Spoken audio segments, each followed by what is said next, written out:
Oi gente, eu sou a pedagoga Roberta Esquerdo do @betagogiando e no vídeo de hoje nós iremos falar sobre uma mulher simplesmente fantástica, Maria Montessori. Quem foi essa mulher? Bom, as pedagogas, os professores já devem conhecer, já devem saber a trajetória dessa incrível mulher para a área educacional. Porém, você que é mamãe, que se tornou mamãe há pouco tempo ou que está gravidinha, com certeza já ouviu falar sobre as camas Montessoris, sobre os quartos montessorianos.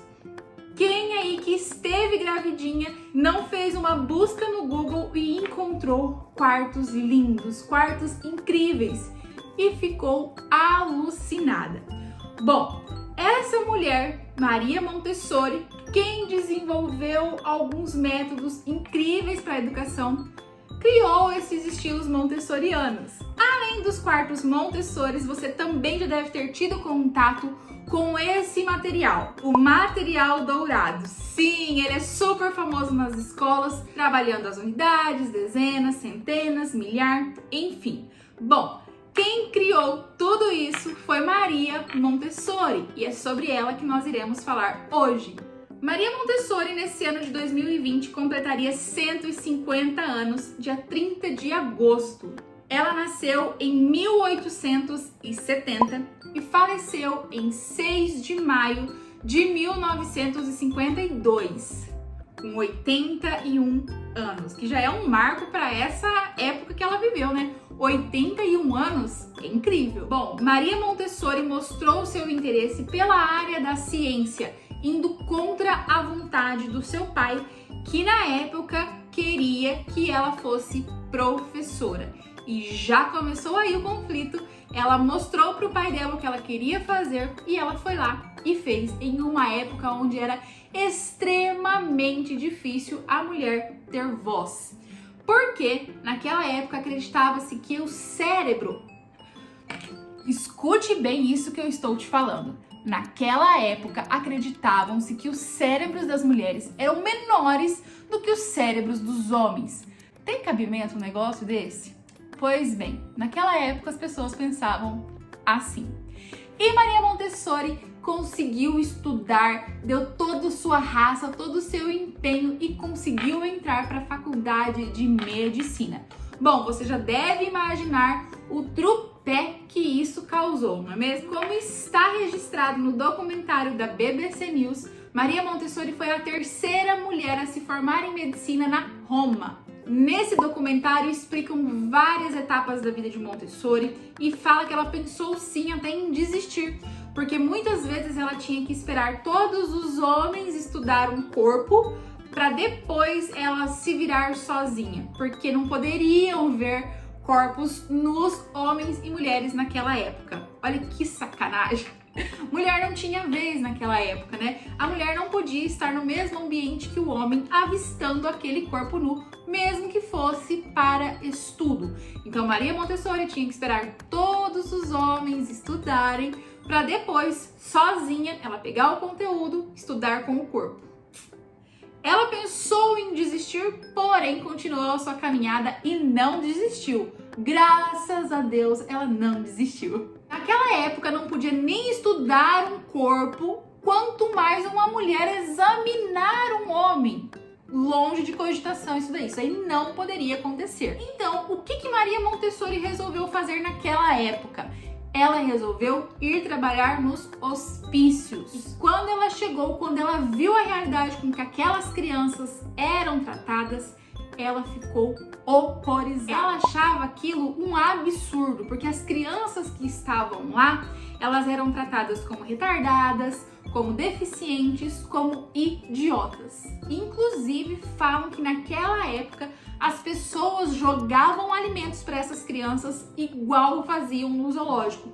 Elas eram tratadas como animais. Naquela época, as crianças eram vistas como incuráveis e elas estavam presas naquele confinamento para os restos de suas vidas. E foi através dessas crianças, das crianças dos hospícios, das crianças dos reformatórios, as crianças mais pobres, mais carentes, que Maria Montessori foi projetando o seu método de ensino. E só depois, então, que ela foi adaptando para as crianças de um modo geral, vamos dizer assim. Porque ela pensou da seguinte forma: bom, se o meu método de ensino está tendo resultado como essas crianças, que as pessoas alegam não ter todas as faculdades mentais, imagina o que esse meu método de ensino pode fazer com as crianças que têm todas as faculdades mentais.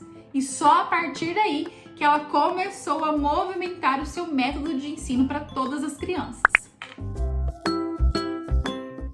Inclusive, Maria Montessori inscreveu uma dessas crianças dos hospícios para fazer uma prova. Porque naquela época as crianças faziam uma prova já para saber a média, como que era, enfim.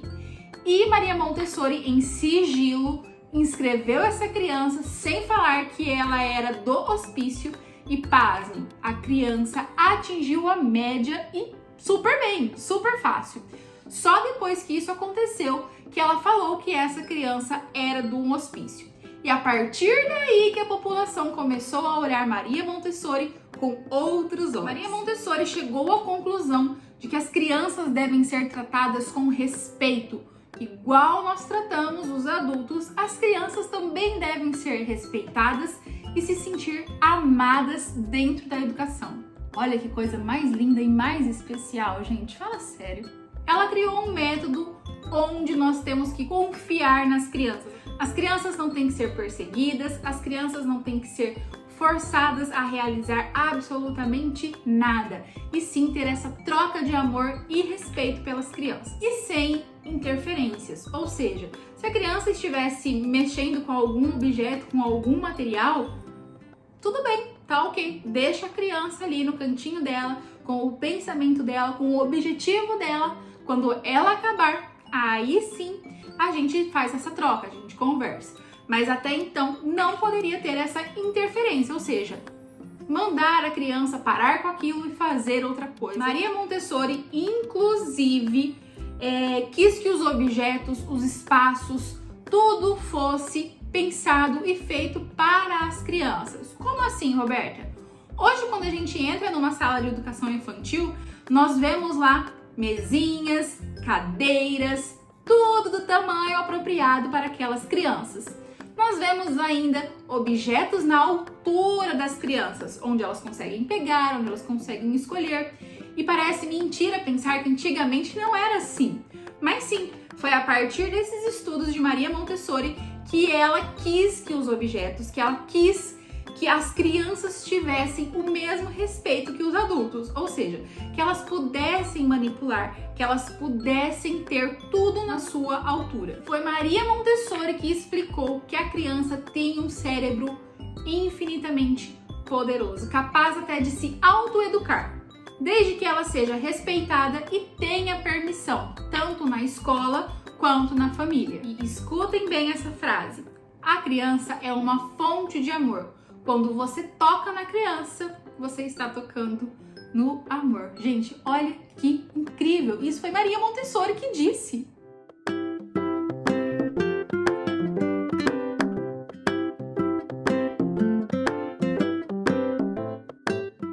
Podemos dizer que Freud descobriu o inconsciente, que Einstein descobriu a relatividade e que Maria Montessori descobriu as crianças. Ela era influenciada por Piaget e Freud. Para ela, a felicidade faz parte desse método de ensino. O pote da calma, o jogo do silêncio, essa troca de respeito são métodos do ensino Montessori. Mas isso ficará para um próximo vídeo, onde eu irei explicar o que é esse ensino montessoriano, o que ele proporciona na criança, quais são os pilares. Enfim, bom, se você já conhecia Maria Montessori, deixa aqui nos comentários qual é a sua opinião sobre essa mulher, que na minha opinião, ela é simplesmente incrível. Por que Roberta, se ela já é falecida?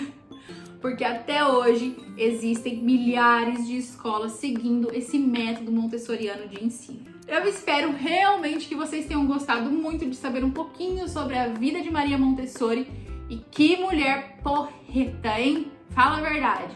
Enfrentou o pai, foi lá, enfrentou a sociedade. Meu Deus do céu, essa mulher foi simplesmente incrível e muito importante para a história. Nos decorrer dos próximos vídeos eu irei falar um pouquinho mais sobre ela e vocês irão ver que incrível que essa mulher foi e é para a nossa educação. Tá bom? Então, se você já conhecia, coloque aqui nos comentários a sua opinião. Se você gostou do vídeo, não esqueça de curtir, isso irá ajudar e muito aqui o canal.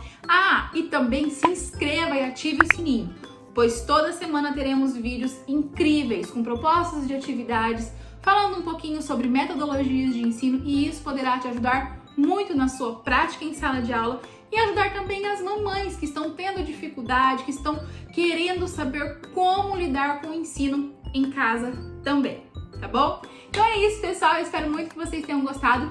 Um beijo e até o próximo. Tchau!